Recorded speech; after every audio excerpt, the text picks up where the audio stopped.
नमस्कार दोस्तों, आप लोगों का स्वागत है शुभम पाठशाला में। तो दोस्तों, आज की इस वीडियो में 10th क्लास के प्रीवियस ईयर के क्वेश्चन आंसर करने वाले हैं। यानी कि जो भी ऑब्जेक्टिव क्वेश्चन है उसके ऑप्शन के साथ आपके सामने रखेंगे। और ये जो प्रश्न है ना, आपके हर एग्जाम में पूछे गए हैं 10th वाले में। तो आइए देखते हैं। सबसे पहला प्रश्न आपके सामने है, जो कि ये है कि ऊर्जा के संरक्षण का नियम क्या कहलाता है। तो गाइस, ऊर्जा के संरक्षण का नियम नॉर्मल है। ऊर्जा न तो उत्पन्न की जा सकती है और न ही नष्ट की जा सकती है। ये है ऊर्जा के संरक्षण का नियम। इसका ऑप्शन नंबर बी हो जाएगा।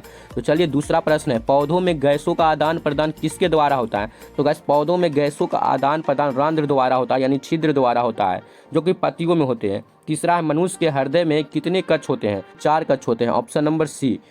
चौथा है, किस प्रक्रिया में ऊर्जा एटीपी के रूप में संग्रहित होती है। तो जो एटीपी के रूप में संग्रहित होने वाली ऊर्जा श्वसन के रूप में संग्रहित होती है। ऑप्शन नंबर 4 के ए हो जाएगा। अब देखिए, पांचवा देखते हैं, हानिकारक गैसों को वायुमंडल में जाने से रोकने वाला यंत्र क्या कहलाता है। बी, कैटालिटिक कन्वर्टर इसको कहते हैं। ये सब प्रश्न है जो ऐसे प्रश्न आपके एग्जाम में आते हैं, देख रहे हैं ना। इसलिए अपना तैयारी अच्छे से करिए, ताकि आपको ऐसे प्रश्न का जब सामना करना होगा तो आप हड़बड़ाइए नहीं। देखिए, छठा नंबर प्रश्न, ये तो हौला प्रश्न है, जो कह रहा है जल का पीएच मान 7 होने का अर्थ क्या है। 7 होने का अर्थ यह है कि यह अम्लीय है, या यह क्षारीय है, या तटस्थ है, या विषैला है। इसका हो जाएगा सी, तटस्थ है, यानी उदासीन है। अब देखिए, सतमा कह रहा है, अम्ल वर्षा किस गैस के कारण होती है। तो इसका ऑप्शन नंबर हो जाएगा सी। डीएनए किस प्रकार का अणु होता है। तो डीएनए एक न्यूक्लिड अम्ल है। ऑप्शन नंबर इसका सी हो जाएगा। नौवां देखते हैं, विद्युत परिपथ में फ्यूज किसके लिए प्रयोग किया जाता है। तो विद्युत परिपथ में फ्यूज होता है ना, जो अत्यधिक धारा से सुरक्षा के लिए प्रयोग किया जाता है, जिससे कि शॉर्ट सर्किट से बचा जा सके। अब देखते हैं 10वां नंबर, मनुष्य में उत्सर्जन की इकाई को क्या कहते हैं। तो मनुष्य में उत्सर्जन की इकाई को ब्रिक कहते हैं, जिसे किडनी भी कहते हैं। अब देखते हैं 11 नंबर, डीएनए किसमें मौजूद होता है। तो डीएनए इसमें साइटोप्लाज्मा ऑप्शन है, राइबोसोम ऑप्शन है, माइटोकॉन्ड्रिया ऑप्शन है, परंतु डीएनए जो है वो नाभिक में मौजूद होता है, यानी ऑप्शन नंबर इसका बी राइट आंसर हो जाएगा।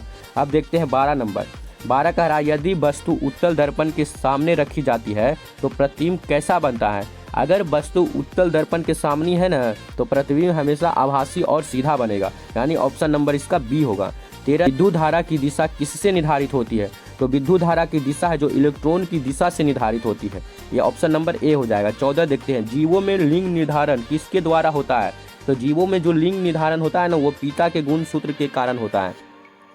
अब देखते हैं 15 नंबर, ध्वनि तरंगे किस प्रकार की तरंग है। तो जो ध्वनि तरंग है ना, वो एक अनुदैर्ध्य तरंग है, अनुप्रस्थ नहीं। ध्वनि तरंग एक अनुदैर्ध्य तरंग है, इसका ऑप्शन नंबर ए हो जाएगा। अब देखते हैं 16, प्रकाश के बिखराव के कारण हमें आकाश कैसा दिखता है। तो प्रकाश के विकास के कारण ही हमें आकाश नीला दिखता है, ऑप्शन नंबर बी होगा। अब देखते हैं 17, हृदय से रक्त को बाहर ले जाने वाली वाहिकाएं क्या कहलाती है। यानी जो हृदय से रक्त को बाहर ले जाती है उसको धमनियां कहते हैं, ऑप्शन नंबर बी हो जाएगा। और जो मतलब हृदय की ओर लाती है रक्त को, उसे सीरा कहते हैं। अब देखिए 18 देखते हैं, डिट्री टिबोर कौन है। ये देखिए कैसा प्रश्न है जो आपके एग्जाम में पूछे गए हैं। तो इसका राइट नंबर आंसर हो जाएगा बी, यानी डिट्री टिबोर मृत जीवों को खाने वाले हैं, ऑप्शन नंबर बी।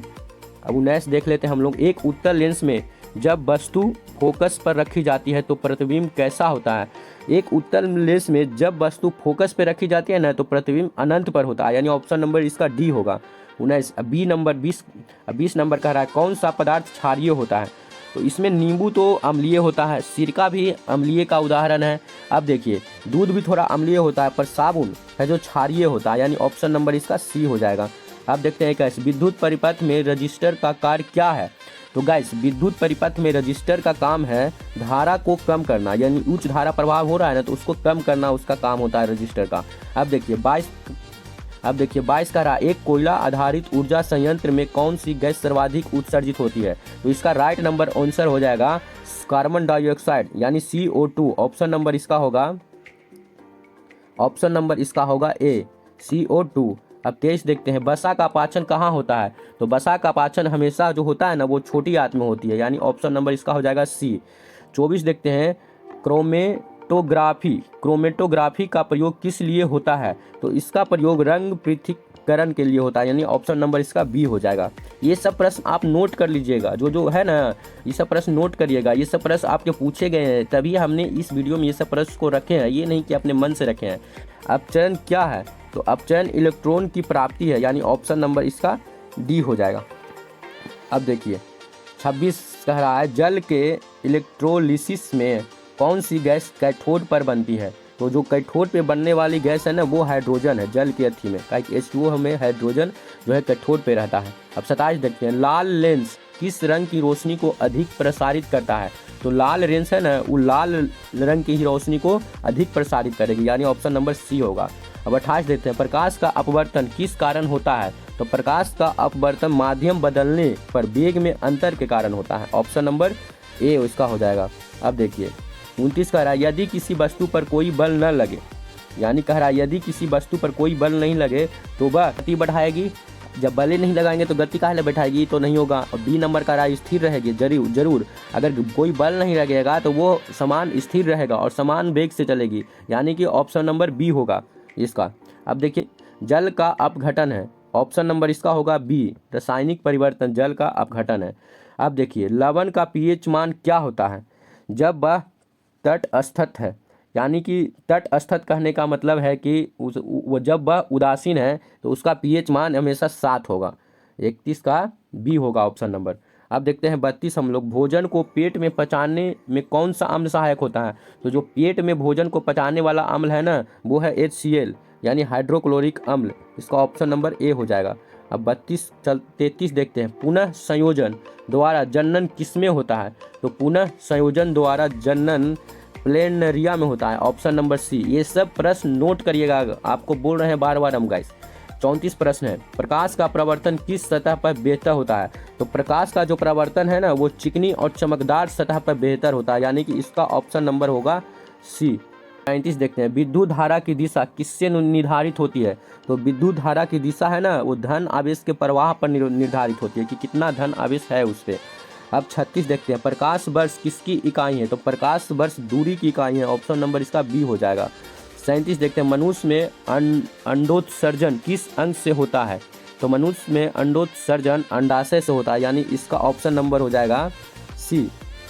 सोडियम का रासायनिक प्रतीक क्या है? तो सोडियम का रासायनिक प्रतीक है Na, जिसका 11 होता है परमाणु संख्या। अब 39 कहता है, किसी वस्तु का प्रतिबिंब उत्तल दर्पण में कैसा होता है? तो किसी वस्तु का प्रतिबिंब उत्तल दर्पण में हमेशा आभासी और सीधा होता है। अब देखिए DNA का पूरा नाम क्या है? तो DNA का पूरा नाम है डिऑक्सी राइबो न्यूक्लिक एसिड, यानी ऑप्शन नंबर इसका सी हो जाएगा आंसर। तो गाइस ये 40 के 40 सवाल आपको कैसे लगे हमको कमेंट करके ज़रूर बताइएगा, और अगर आप ऐसे ही सवाल चाहते हैं तो शुभम पाठशाला को सब्सक्राइब जरूर करें, ताकि हम आगे चल के ऐसे वीडियो लाएं तो आपको नोटिफिकेशन ज़रूर मिले।